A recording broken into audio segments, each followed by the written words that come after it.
함께 보실 말씀은 이사야 55장 1절부터 13절 말씀을 함께 봅니다. 이사야서 55장 1절부터 우리 13절 말씀을 함께 봅니다. 다 같이 함께 한 목소리로 하나님 말씀 받들어 읽겠습니다. 오호라, 너희 모든 목마른 자들아 물로 나오라. 돈 없는 자도 오라. 너희는 와서 사 먹되 돈 없이 값 없이 와서 포도주와 젖을 사라. 너희가 어찌하여 양식이 아닌 것을 위하여 은을 달아주며 배부르게 하지 못할 것을 위하여 수고하느냐. 내게 듣고 들을지어다. 그리하면 너희가 좋은 것을 먹을 것이며 너희 자신들이 기름진 것으로 즐거움을 얻으리라. 너희는 귀를 기울이고 내게로 나와 들으라. 그리하면 너희의 영혼이 살리라. 내가 너희를 위하여 영원한 언약을 맺으리니 곧 다윗에게 허락한 확실한 은혜니라. 보라, 내가 그를 만민에게 증인으로 세웠고 만민의 인도자와 명령자로 삼았나니 보라, 내가 알지 못하는 나라를 내가 부를 것이며 너를 알지 못하는 나라가 내게로 달려올 것은 여호와 네 하나님 곧 이스라엘의 거룩하신 이로 말미암음이니라. 이는 그가 너를 영화롭게 하였느니라. 너희는 여호와를 만날 만한 때에 찾으라. 가까이 계실 때에 그를 부르라. 악인은 그의 길을, 불의한 자는 그의 생각을 버리고 여호와께로 돌아오라. 그리하면 그가 긍휼히 여기시리라. 우리 하나님께로 돌아오라.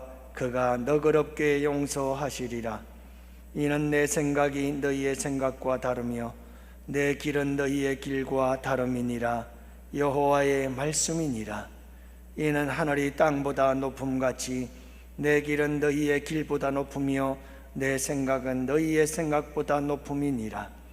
이는 비와 눈이 하늘로부터 내려서 그리로 되돌아가지 아니하고 땅을 적셔서 소출이 나게 하며 싹이 나게 하며 파종하는 자에게는 종자를 주며 먹는 자에게는 양식을 줌과 같이 내 입에서 나가는 말도 이와 같이 헛되이 내게로 돌아오지 아니하고 나의 기뻐하는 뜻을 이루며 내가 보낸 일을 형통함이니라.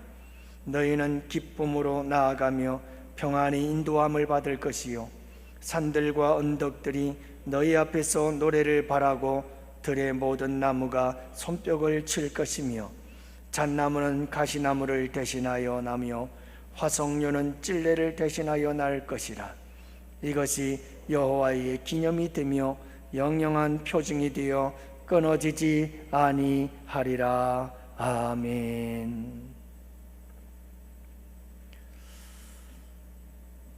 어느덧 벌써 10월이 지났네요.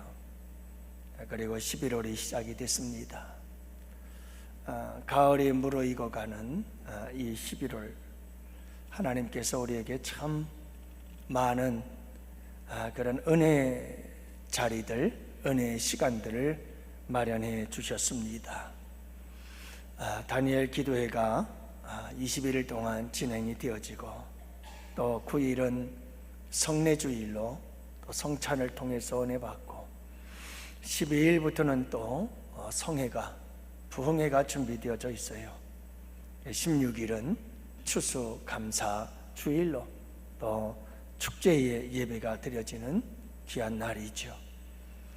하나님께서 저와 우리 성도님들 모두를 사랑하셔서 허락해 주신 천국 잔치인 줄로 믿습니다. 그래서 저는 오늘 여러분들에게 하나님의 초청장을 전달해 드리려고 합니다. 여러분, 오늘 본문의 말씀 이사야 55장을 이렇게 부릅니다. 하나님의 초청장이라고 부릅니다. 나라를 잃어버리고 먼 이방 나라의 포로로 끌려가서 영적으로 황폐하고 삶에서도 가난과 고통 속에 절망하고 있는 하나님의 백성들에게 하나님께서 초청하고 계십니다. 구원의 자리로, 회복의 자리로 나오라 라고 초대하고 있는 메시지, 그게 바로 오늘 이사야 55장 하나님의 초대장인 것입니다. 하지만 여러분, 이 말씀은 동시에 오늘 우리를 초청하시는 하나님의 초청장인 줄로 믿습니다. 하나님께서 우리를 구원과 회복의 자리로 초청하고 계시는 거죠.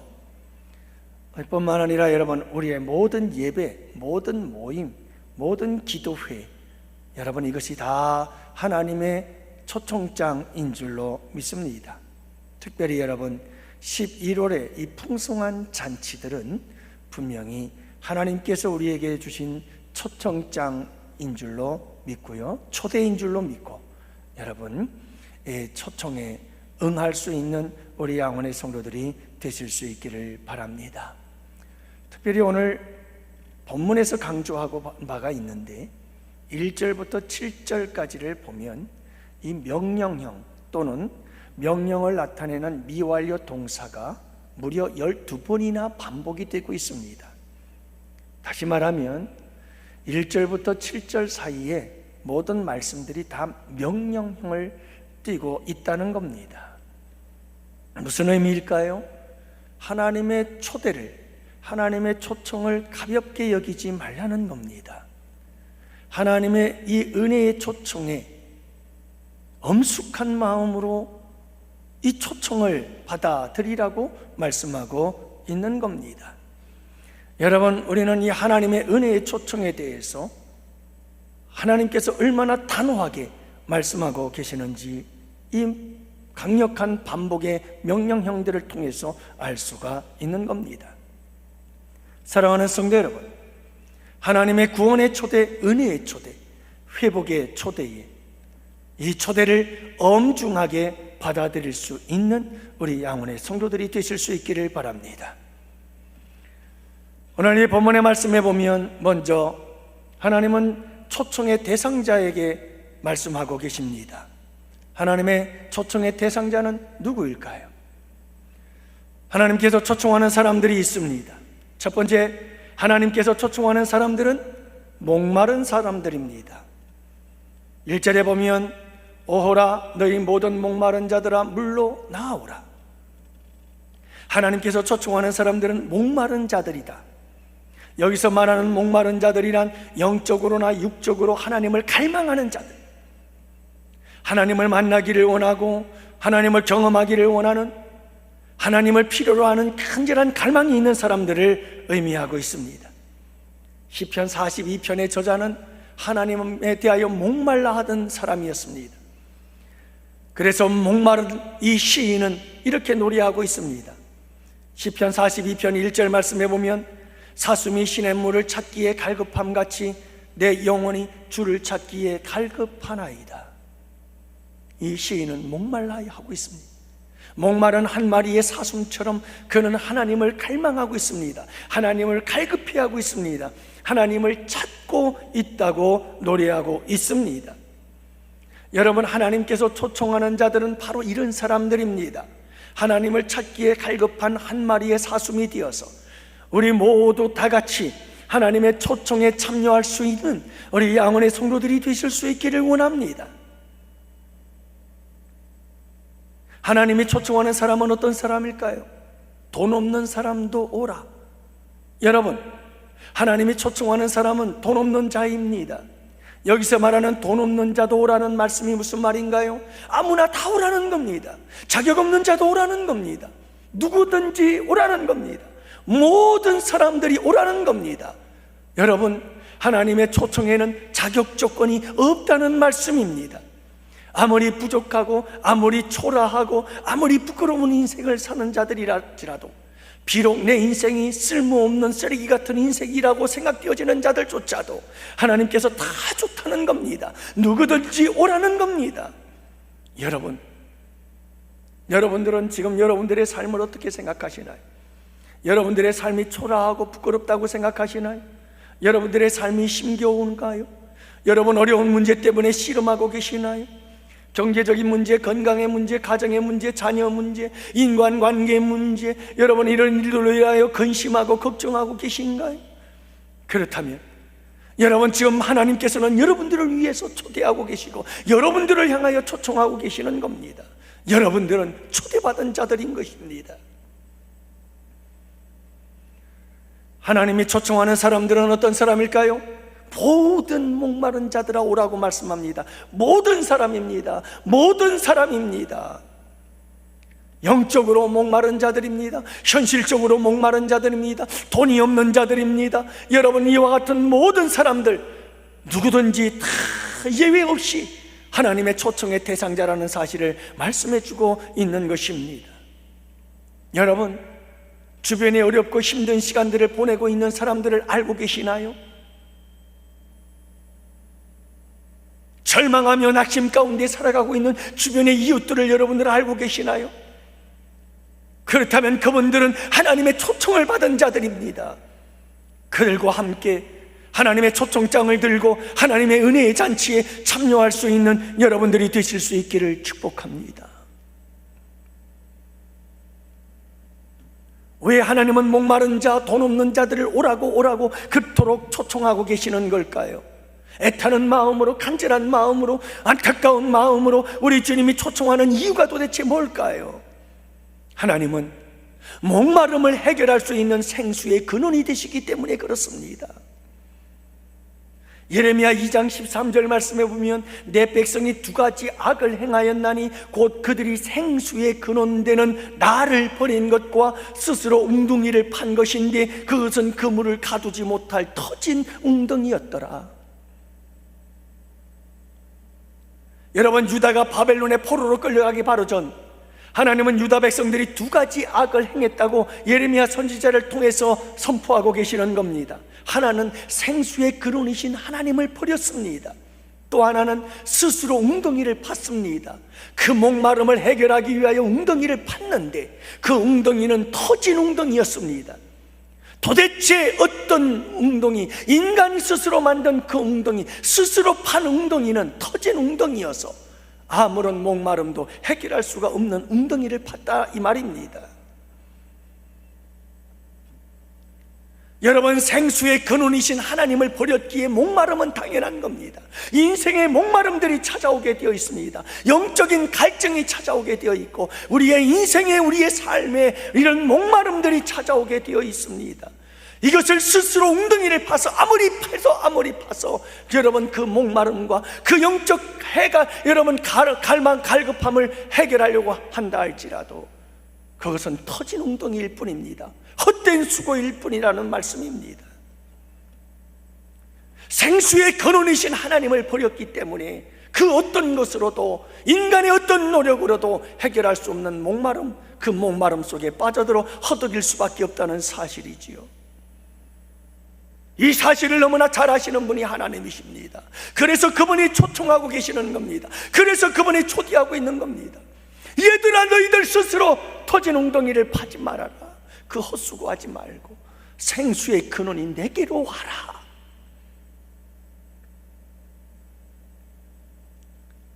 사마리아 여인은 인생의 목마름 속에서 신음하고 있었던 사람이에요. 남편을 5이나 바꾸었고 6번째 남편과 살고 있지만 사실은 남편도 아니, 참으로 심히 목마른 인생을 살아가고 있었던 이 여인, 나름대로 목마름을 해결하기 위하여 애썼던 것이 남편이 하나, 둘, 셋, 넷, 다섯, 여섯이 되어버리고 말았더라. 결국 그녀의 목마름에 대하여 스스로 판 웅덩이는 그녀에게 아무런 해결도 줄 수 없었고 오히려 더 그녀의 인생을 목마르게 만들었던 것 아닐까요?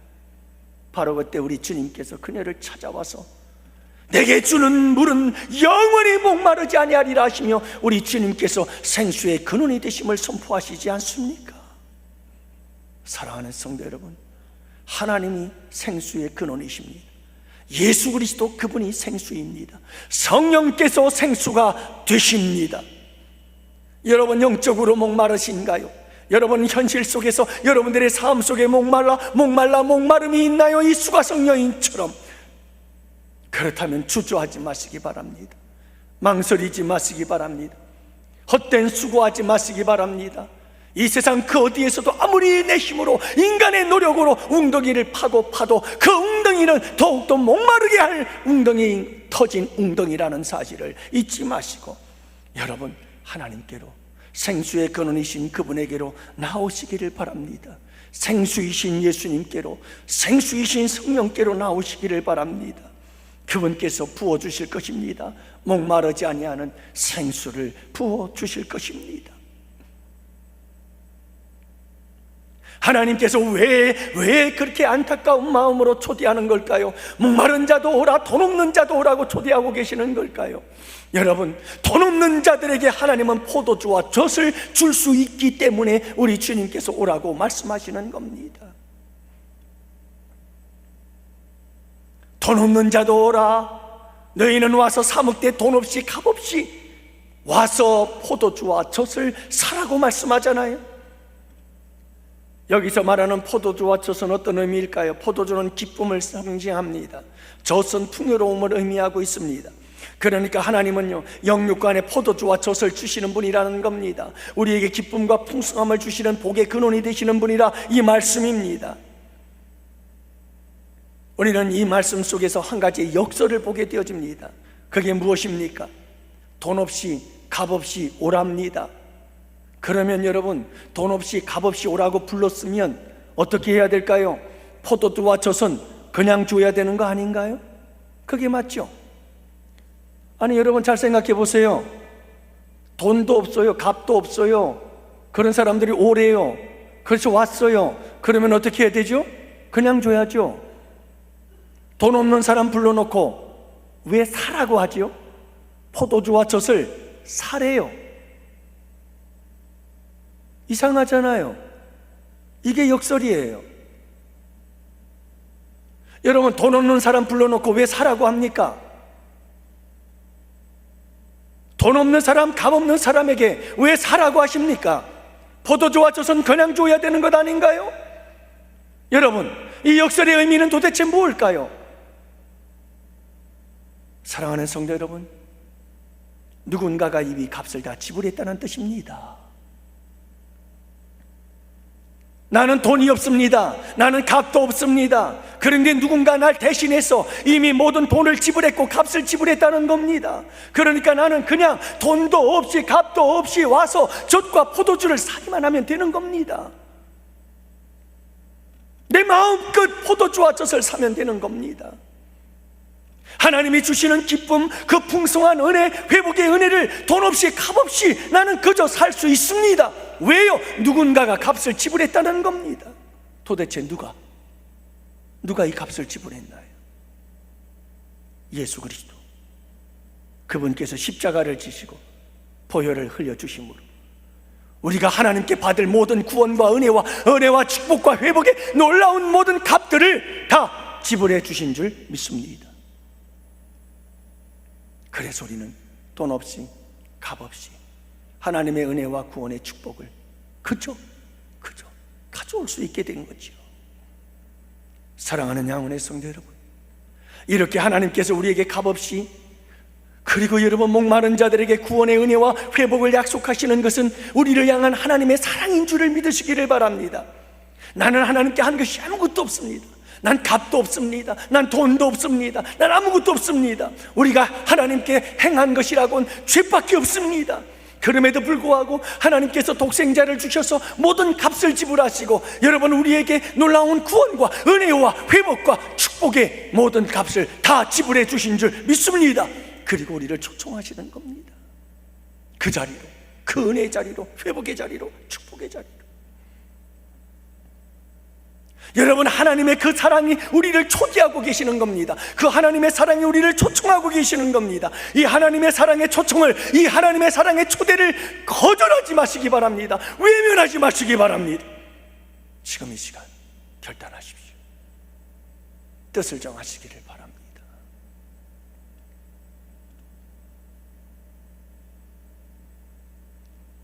두 번째로 우리가 생각해 봐야 될 것은 초청과 초대를 받은 자들이 버려야 할 것이 있다고 오늘 본문은 우리에게 말씀합니다. 여러분, 하나님의 이 초청을 받아들였다면, 그렇다면 우리가 해야 될 일이 두 가지가 있습니다. 버리는 겁니다. 버려야 합니다. 첫 번째, 헛된 것을 버리라고 말씀합니다. 2절 말씀해 보면 너희가 어찌하여 양식이 아닌 것을 위하여 은을 달아주며 배부르게 하지 못할 것을 위하여 수고하느냐 하십니다. 여기서 말하는 양식이 아닌 것, 배부르게 하지 못할 것은 무엇입니까? 이방의 우상 숭배와 이방인들이 추구하는 세상적 탐욕과 쾌락과 즐거움을 가리키고 있습니다. 하나님을 떠난 인간이 하는 모든 일들은 다 참된 양식이 아닙니다. 영적으로 전혀 배부르게 하지 못할 것들이라고 말씀하고 계시는 겁니다. 신기루와 같고 소금물과 같고 파랑새와 같은 것입니다. 그런데도 안타깝게도 여러분, 사람들은 이와 같이 헛된 것들을 위하여 돈을 달아주며 이 헛된 일들을 위하여 수고를 아끼지 않는다고 말씀하고 있습니다. 어찌하여 그리하느냐? 이런 사람들을 향해 우리 주님은 헛된 것들을 버려라, 이제 하나님께로 돌아오라고 안타깝게 초청하고 계시는 것입니다. 한 집사님께서 고백합니다. 목사님, 제가 죽음을 경험해 보니까 지금까지 살아왔던 모든 삶이 다 헛된 것뿐이더라. 다 헛되더라는 거예요.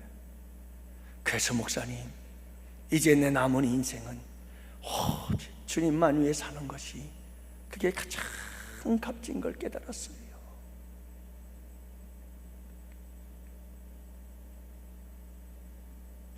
여러분, 우리는 지금 헛된 것을 위하여 돈을 달아주고 은을 달아주며 우리는 헛된 것들을 위하여 수고하고 있지는 않는가요?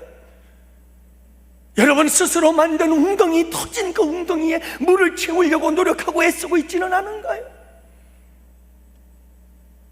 여러분, 이 모든 것들을 버리시고 하나님께로 돌아오시기를 바랍니다. 생수의 근원이신 하나님께로 돌아오라, 이 말씀이십니다. 버려야 합니다. 깨진 웅덩이를 아낌없이 버리시기를 바랍니다. 여러분, 모든 약속들을 취소하세요. 모든 만남들을 취소하세요. 모든 스케줄 조정하시고, 우리의 몸이 힘들고 피곤해도 우리 모두 다 함께 하나님께로 달려오시기를 바랍니다. 우리 자녀들과 3세대 온 가족들이 함께 모여 하나님께서 예배해 놓으신 은혜의 자리를 가득가득 채우며 여러분, 그 은혜의 축제의 주인공들이 꼭 되실 수 있기를 축복합니다. 제가 광고 말씀을 드렸지만 참 이것도 제가 한번 건의를 하려고 해요. 아니, 도대체 이런 일을 주관하시는 분들은 어떤 분들인지 모르겠어요. 나는 속상해요. 뭐냐? 여러분, 다니엘 기도회가 11월 1일부터 있다는 거 몰라요? 근데 어떻게 11월 달에 이런 교육자 수련회를 하죠? 너무 속상한 거예요. 차라리 안 하는 게 낫지 않아요? 제가 꼭 건의할 겁니다. 여러분, 인천 노예 안에서도 다니엘 기도회를 하는 교회들이 얼마나 많은지 아십니까? 그래서 기도하고 또 기도해서 하나님, 도대체 어떻게 해야 되겠습니까? 노예 행사인데 이거 이렇게도 안 하고 저렇게도 안 하고 결국 제가 고생하기로 했어요. 여러분, 고생이 문제가 아니잖아요. 하나님이 기뻐하시면 그냥 가는 거예요.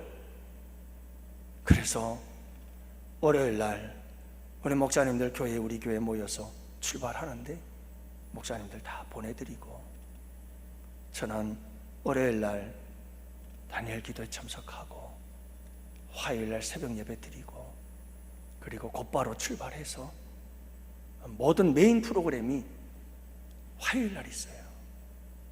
그래서 강원도 가서 새벽 예배 마치자마자 강원도 가서 모든 프로그램 마치고 그날 또 당장 와야 되는데 여러분 5시 6시 끝나가지고 달려완들 참석하기는 힘들 것 같아요. 그래서 거기서 하룻밤 지내고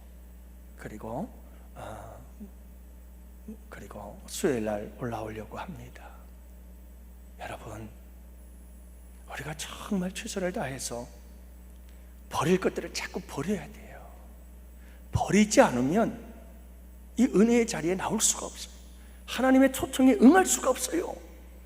내가 하고 싶은 거 다 하면서 어떻게 여러분 하나님의 초청의 자리에 나올 수 있겠느냐고요. 여러분, 이와 같이 모든 헛된 것들을 다 버리시고 주님의 초대의 자리로 나오실 수 있기를 바랍니다. 두 번째, 버려야 될 게 있다고 말씀하시는데, 그것은 따라합시다. 내 생각을 버려라. 악인은 그 길을 불의한 자는 그 생각을 버리고 여호와께로 돌아오라고 하잖아요. 여러분, 우리의 마음은 악하고 힘이 부패하고 악한 것이 인간의 마음이에요. 여러분, 우리의 생각이 얼마나 힘이 부패하고 악한지 몰라요. 이런 우리의 모든 생각을 다 버려야 된다 이 말이에요. 그래야 하나님께 나올 수 있다는 거죠. 하나님의 생각과 우리의 생각은 너무너무 다릅니다. 그래서 8절 9절 말씀하잖아요. 내 생각은 너희 생각과 다르다. 내 생각이 너희 생각과 하늘과 땅처럼 차이가 있다. 그렇게 말씀하지 않습니까? 여러분, 하나님의 생각과 우리의 생각은 너무나 달라요. 하나님은 와서 생수의 근원 되신 하나님의 놀라우신 은혜 가운데 젖과 포도주를 먹고 마시고 은혜 받고 새 생명을 얻어서 새로운 삶을 살고 회복과 구원의 은혜를 경험해라. 이렇게 우리 주님은 생각하고 있는데 우리는 딴 생각하고 있는 거예요. 할 일도 많은데, 가야 할 곳도 많은데, 몸도 피곤한데, 쉬어야 되는데, 드라마 봐야 되는데.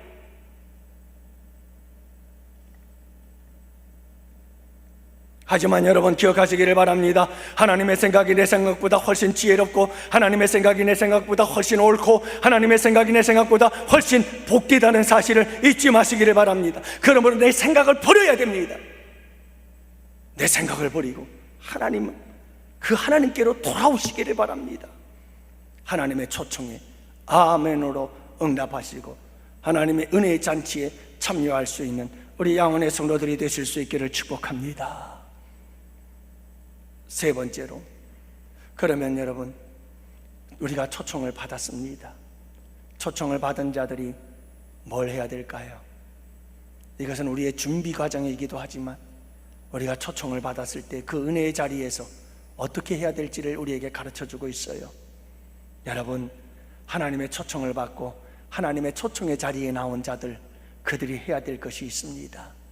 그 자리를 위해서 준비해야 될 것이 있습니다. 그 첫 번째가 듣고 또 들어라. 듣고 또 들어라. 2절 말씀에도 보면 내게 듣고 들을지어다. 3절에도 보면 너희는 귀를 기울이고 내게 나와 들으라. 들을 준비 되셨나요?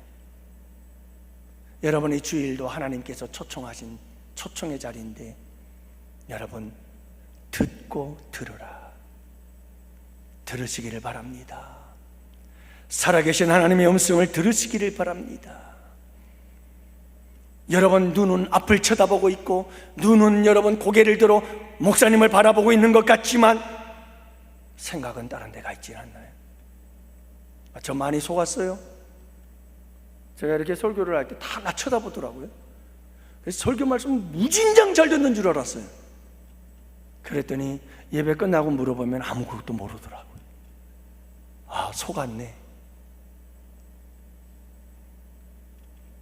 사랑하는 성도 여러분, 집에 가스를 끄고 왔는지 안 끄고 왔는지 그 고민하지 마세요. 설상 가스를 안 끄고 와가지고 집에 폭발이 일어나더라도 그냥 내버려 두세요. 말씀에 집중하세요. 말씀에. 하나님의 잔치에 핸드폰은 다 꺼버리고 하나님 말씀에, 예배에 집중하세요.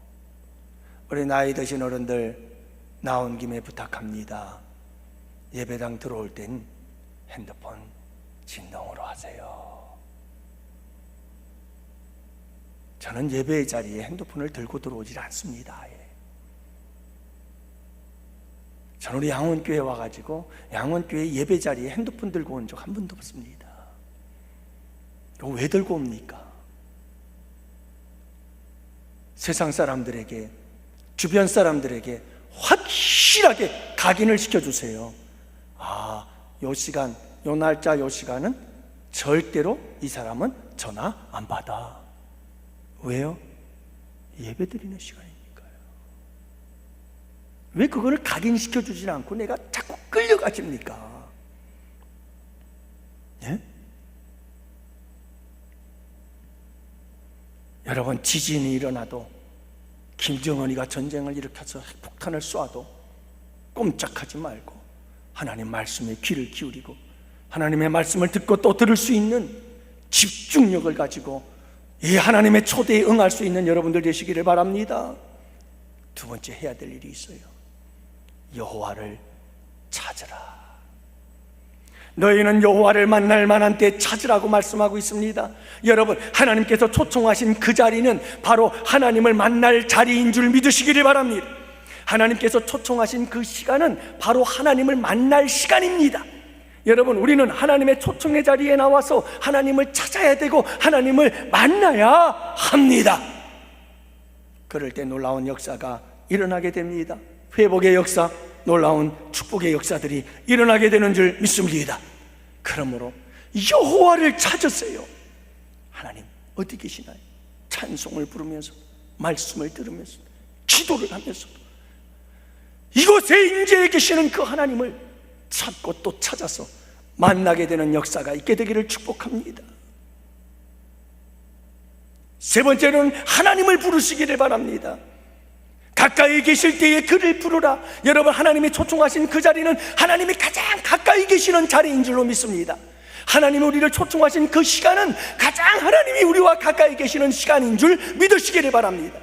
그러므로 그때가 주님을 부를 때인 거예요. 가까이 계실 때에 그를 부르라. 하나님은 우리를 초청해놓고 그분은 멀리 떠나가시는 분이 아니십니다.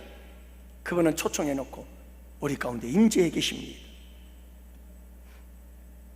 그분을 부르시, 간절히 부르는 겁니다. 마음속으로 주님 간절히 찾은 하나님을 간절히 부르는 겁니다.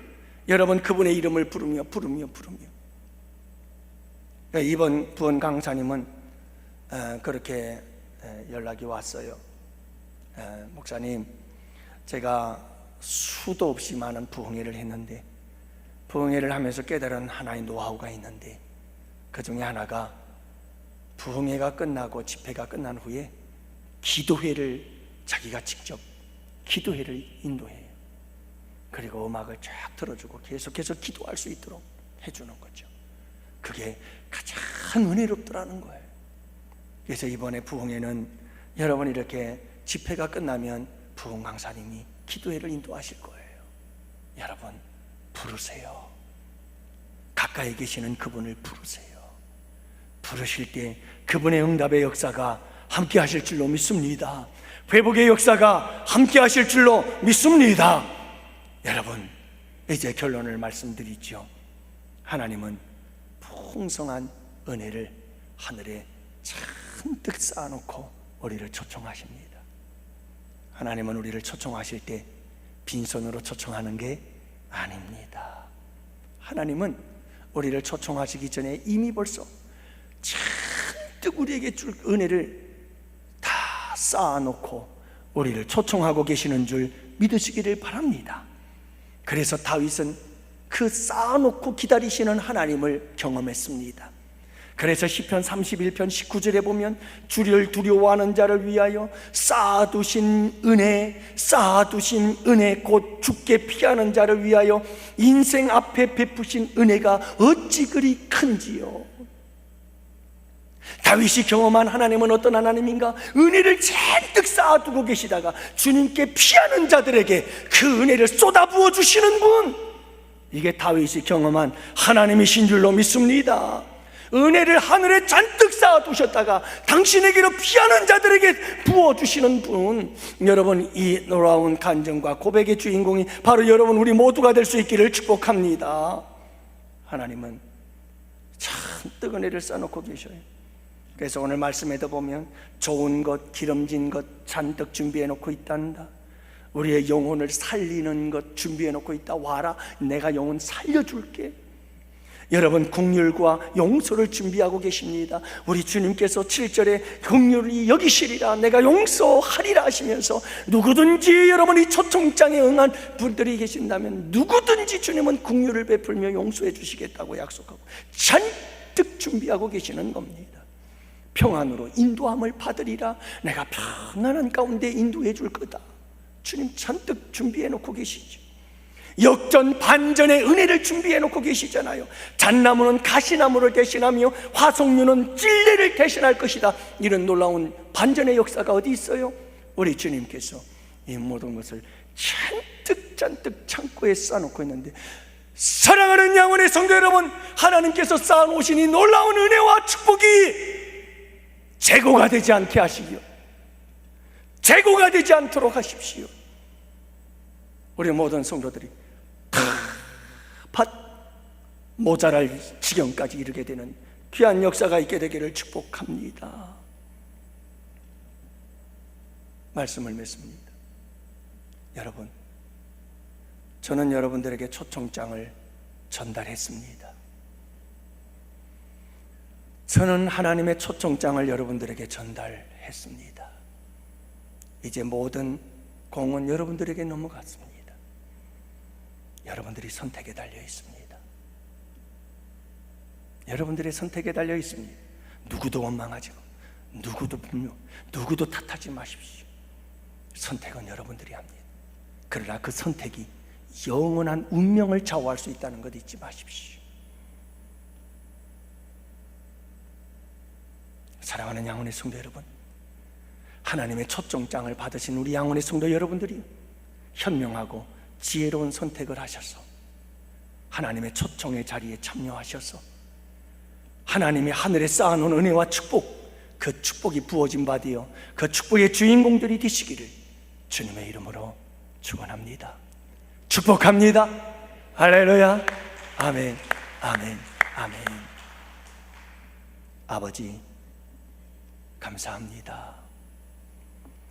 오늘도 우리 주님께서 주신 귀한 은혜의 말씀에 감사하고, 우리를 향한 주님의 이 사랑의 초청장, 이 초청장에 저희가 받아들었습니다. 구겨서 먼지가 쌓여